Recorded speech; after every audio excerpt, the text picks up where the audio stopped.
మనం ఇప్పుడు మచిలీపట్నం రామానాయుడుపేట సెంటర్లో ఉన్నాం.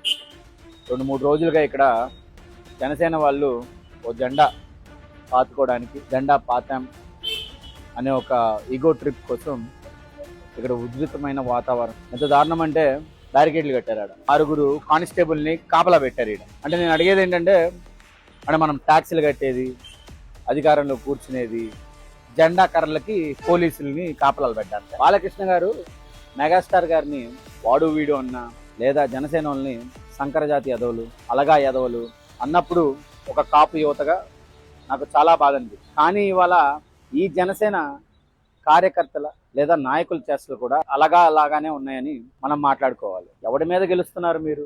ఎక్కడ గెలుస్తున్నారు మీరు? తల్లిని తిట్టినోడి మీద గెలవండి, అన్నని తిట్టినోడి మీద గెలవండి, ఇచ్చిన మాట నిలబెట్టుకుని గెలవండి. సుగాలి ప్రీతి తల్లి ఈ రోజుకి ఏడుస్తా ఉంది. 30,000 ఆడవాళ్ళు అన్నాడు, అడ్రస్ లేకుండా పోయాడు. ప్రజల్ని గెలవాల్సింది మనం పథకాలు ఇచ్చే దానిలో, ఇచ్చిన మాట నిలబెట్టుకోవడంలో. ఇవాళ మీ రోజు కాబట్టి మీరు ఇక్కడ జెండా పాతారు. రేపొద్దున వాళ్ళు వస్తారు, రోడ్డు వైడనింగ్ అంటారు, అన్ని పగలగొట్టుకుంటా పోతారు.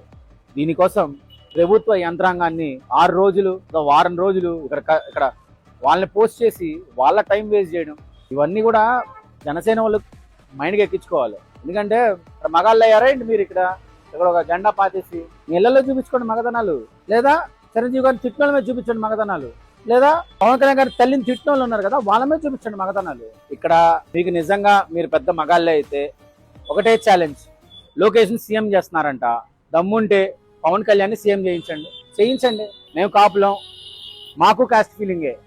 70% మంది కాపులు దిగువ మధ్యతరగతిలో ఉన్నారు. వాళ్ళ పిల్లలకి గవర్నమెంట్ బడుల్లో నాణ్యమైన విద్య అందాలి. ఆ 70% మంది కాపులకి, దిగువ మధ్యతరగతిలో ఉన్న ఈ కాపులకి వాళ్ళ తల్లిదండ్రులకి ఆరోగ్యశ్రీ అందాలి. ఇదే కాపు సామాజిక వర్గంలో రైతులు ఉన్నారు, వాళ్లకు గిట్టుబాటు ధరలు కావాలి. ఇవయ్యా మనకు కావాల్సింది. అయినా పవన్ కళ్యాణ్ గారు ఏం చదివాడని ఆయన్ని మీరు సీఎం చేస్తారు? సీఎం చేయాలని మీ వాదన. 12వ తరగతి కూడా పాస్ అవ్వలేదు. ఇవాళ ప్రతి ఒక్కడు ఇంజనీరింగ్, డాక్టర్లు చదువుతున్న ఇవాటి రోజున 12వ తరగతి పాస్ అయినోడిని తీసుకొచ్చి మీరు సీఎం చేద్దాం అనుకుంటే మీరు మూర్ఖులా, లేకపోతే జనం మూర్ఖులా? ఇలా ఏలుముద్రగాళ్ళందరూ రాజ్యాధికారం ఎక్కి తర్వాత యువతకి ఉద్యోగాలు ఈ ఏలుముద్రలు ఇప్పిస్తారా? 12వ తరగతి కూడా పాస్ అవ్వలేదు కదా, ఈ ఏలుముద్రలు ఇప్పిస్తాడా? అడుగుతా ఉన్నాం. ఏదో మగతనం చూపించుకుంటున్నాం మేము అని ఇవాళ మీరు ఇక్కడ ఈ జెండా పెట్టి పైకెళ్ళో తెలుగుదేశం ఓడికే కదా మీరు చెప్పేది? తెలుగుదేశం ఓడికే కదా అన్నా మేము పెట్టామన్నా అని. బానిస బతుకులు మీ. ఆ రోజు కాంగ్రెస్ పార్టీలో కూడా మేము తెలుగుదేశం పార్టీని వ్యతిరేకించాం. ఇవాళ వైఎస్ఆర్ కాంగ్రెస్ పార్టీలో కూడా మేము తెలుగుదేశాన్ని వ్యతిరేకిస్తున్నాం. నిబద్ధత ఉన్న కాపులు ఎవరన్నా ఉన్నారంటే అది వైఎస్ఆర్ కాంగ్రెస్ పార్టీలో ఉన్న కాపులే.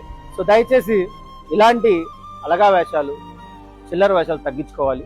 హెల్దీ పాలిటిక్స్ చేసుకోండి. అందరం కలిసిమెలిసి రాష్ట్రాన్ని అభివృద్ధి వైపు తీసుకెళ్దాం. మచిలీపట్నానికి పోటీ తెచ్చింది కూడా జగనే కదరా. పవన్ కళ్యాణ్ ఏం తీసుకొచ్చాడు? పాలా తీసుకొచ్చాడా?